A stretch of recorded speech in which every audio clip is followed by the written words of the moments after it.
Well, I guess there was a situation at 15 where you got shot. Yep. What was the situation around that? That didn't happen in Harlem. That happened right here in Midtown Manhattan. Really? So, yeah, 50th Street between 8th and Ninth, where Worldwide Plaza is now. There used to be a big parking lot. And I went to Park West High School, one of three high schools I ended up going to. Leaving school, kids wilding out in the street, getting caught up in it. And next thing I know, I get pushed. Kid pushes me back, some words, get yoked up from behind, and another kid, tells a third kid to shoot me. And that's kind of what happened. That's not kind of what happened. That's exactly what happened.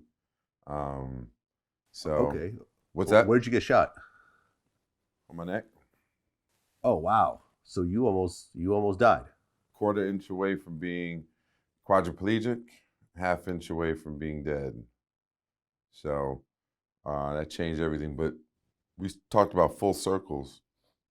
A few years ago, I was leaving a Wendy Williams interview, heading down Ninth Avenue, telling that story about getting shot. And as I point to the street where I got shot, there's a phone booth on the southeast corner of 50th Street.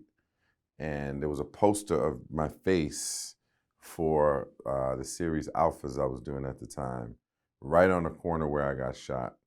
And I got shot 10 years to the day that I went to go do my first big movie, Cool Runnings. So it's one of those kismet moments that, brings it all together to remind you, you're purposed. Yeah.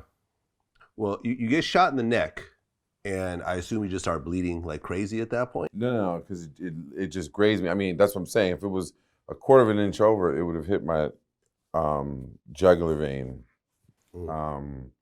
And so that's would have ended it all. A half inch over would have done that. So, no, there was some blood. I had a white hoodie on, and there was some blood, dripping down. But it's true what they say, like your life flashes before your eyes, and my neck went numb, and I didn't really feel it, and other people are screaming and pointing at me, and we ran to the hospital around the corner. It was a hospital, St. Clair's Hospital on 52nd Street and Ninth Avenue, which is no longer there, but that's where I ended up at that hospital. So they patch you up, I guess. They any stitches at all, or just a graze? Do some stitches, yeah. They bandaged it up and kept me overnight, but it wasn't enough. It wasn't life-threatening. Okay. How did you feel about the kid who shot you? Did you ever see him again? Did you feel like you wanted revenge? I mean, because he My almost killed father you. wanted revenge. I mean, my father definitely used to say, too bad we can't handle it the way we want to handle it.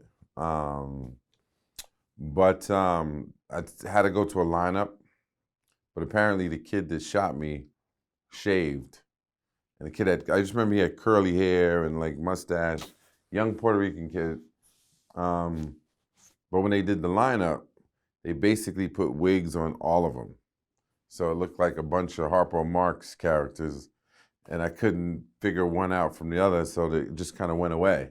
The cops believed they had the guy in that lineup, but I couldn't prove it. So that was that. You never saw the kid again. Could have seen him again, not know it was him. Yeah. Did that change your whole outlook on life and how you Without approach? question. Okay, explain. I think the biggest thing for me is I don't take 1 second for granted. If I'm big on communication. As a for instance, I'm big on conflict resolution. So whether it's with the baby mama, where things aren't always what you want them to be, with my own children, with anybody, I prefer immediate resolution, immediate communication. Let's get to it. Let's resolve it with some love and keep it moving. But when people hold their trauma, they aren't always able to get to the necessary levels of communication and transparency, because people have all kinds of triggers that don't allow that. But for me, I did the opposite. I take nothing for granted. And I want to always be as present as possible.